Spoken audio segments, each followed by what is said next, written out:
ఈరోజు ఏ వంట చేద్దామని ఆలోచిస్తున్నప్పుడు ఒక మంచి ఐడియా వచ్చింది. పద వండేద్దాం. మనం చేసే వంట పేరు పెసరకట్టు. దానికి కావాల్సింది ఫస్ట్ కొద్దిగా పెసరపప్పు కుక్కర్‌లో తీసుకోండి.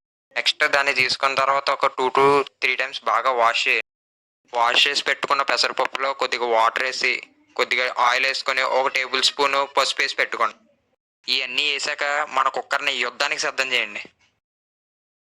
మనోడిని తీసుకెళ్ళి స్టవ్ మీద పెట్టి ఓ 4 కూతలు ఏయించేసే గ్యాప్‌లో మీరెళ్ళి కొన్ని ఉల్లిపాయలు, పచ్చిమిర్చి, కొత్తిమీర, టమాటా, కొద్దిగా అల్లం, కొద్దిగా కొబ్బరికాయ ఇయన్నీ కోసుకొని రెడీగా పెట్టేసుకోండి.